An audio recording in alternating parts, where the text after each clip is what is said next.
Good morning. It's your baby boomer Kitty Lane from the Peninsula in Virginia, coming at you from Create and Relate with another daily nugget. This morning I want to talk to you about grieving. As many of you know, I recently lost my sister.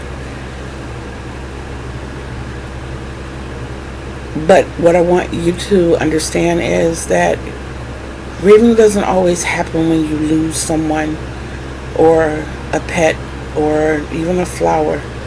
Grieving can even come when you lose a job, when your car breaks down, when you have to move from one place to another, when a friend decides they don't want to be a friend anymore. Grieving is the expression of suffering a loss. And looking it up, the question arose, what is the hardest step of grieving? Now, first of all, you need to understand that depending on where you look, they say that there are steps of grieving. Some say 5, some say 7, some say more. The hardest part of grieving is individualized. For me, it's acceptance. Accepting that person, that entity, that part of my life is actually gone. I am notorious for holding on to things too long. And sometimes it's really hard to let go. Now, I've recently been gifted the task of writing a poem for my sister's going home celebration. And even though it's amazing to me how God prepares you for things in your life, because 10 years ago, if I had been told that I would be asked to do something like that, I don't think I could have done it. But to write something personal and inclusive at the same time is a task within itself. But then when it's someone really close and they touch your heart, it makes it a little harder. But I wrote a poem for my mother's celebration, and just remembering the things that we had done, the things we talked about, her demeanor, the way she interacted with other people, made it easy. I didn't get to spend a lot of time with my sister, as I found my siblings late in life. But it was the same thing. Remembering her smile, remembering her wisdom, remembering how she prayed, remembering that church was a big factor of her life, remembering all of her positive energy that she would share with us willingly. She pushed us to strive, drive, keep it moving, reach for the top. Even if the top seems out of sight, keep reaching for it. So it became easier to do. I'm going to try my best to give you some tips. Being a writer, I always suggest that everybody writes. Ghostwrite if you have to. And what I mean by that is close your eyes and let that pen, pencil, crayon, marker, whatever you're using, just glide across that page. Just let it flow. Try to make your mind as empty as possible, only holding on to that you feel you've lost, and just write. Don't force any thoughts. Don't force any words. Just write. Just let your hand go. And lots of times when you open your eyes and you see what you've written,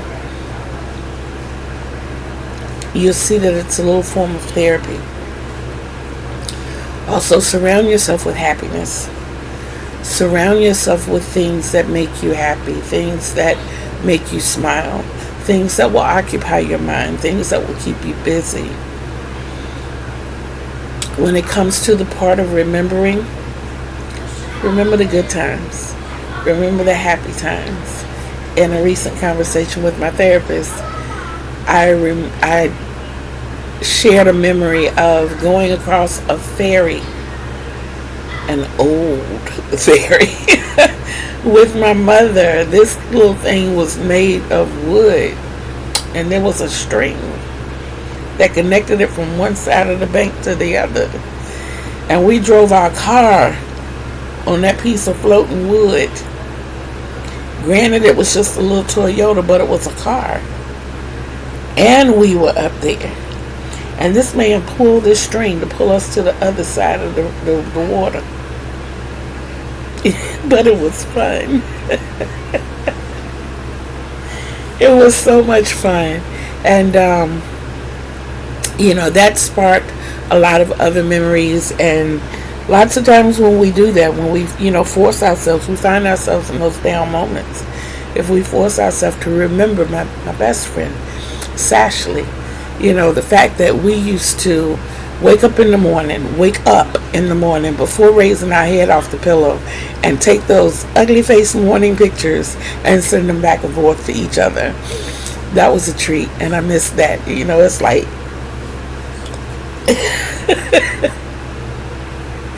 and I always call her sis, and she always called me mama, and I absolutely loved it. I miss that. I miss the fact that she called me. I remember one time, and I was upon the porcelain throne, and I'm like, normally I wouldn't even answer the phone right now. She goes, mama, that's love.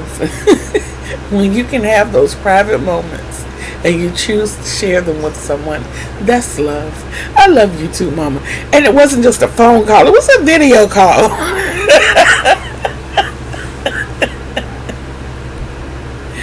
So, with my sister, I remember the very first time I saw her. I drove to Maryland. I got out of my car. I'm all, antsy and a little apprehensive, because it's like, what if they don't accept me? I've not been in their lives all my life, and they didn't know anything about me. Suppose she looks at me and was like, oh no, you're not my sister, But when she buzzed me into the apartment, and I stood at the bottom of those stairs and she stood at the top, all I could say when I saw her was, you are beautiful. And she said, oh, so are you. So are you. Get up here.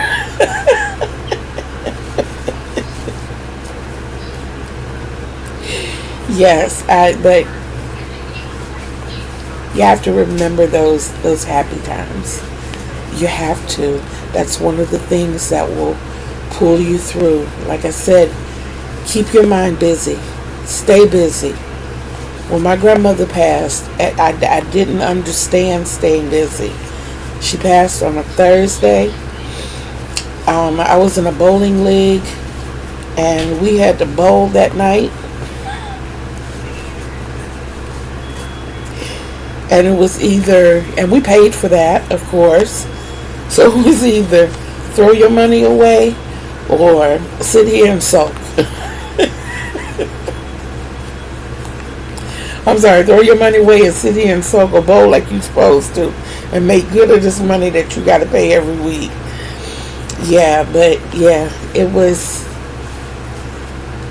great to be able to relieve my mind enough and think about the times that my grandmother actually came to the bowling alley with us, and then that went on to the thoughts of she and I fishing together, and those types of things. So it's just a few tips. It's not a lot. Please understand, aside from everything, that grieving is also a healthy part of life. You cannot suppress those thoughts and feelings forever, because when they hit you, they will hit like a ton of bricks. So if you allow yourself those moments to cry, those moments to sigh, those moments to breathe, those moments just to feel. But don't stay there. Don't stay there. Not going to hold you up for a long time this morning. Even though the poem is written, if you are a poet, you know that it's never complete. So,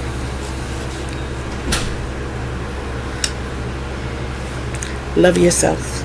Love yourself. Love yourself. It is the greatest love of all. And know that I love you too. So until we meet again,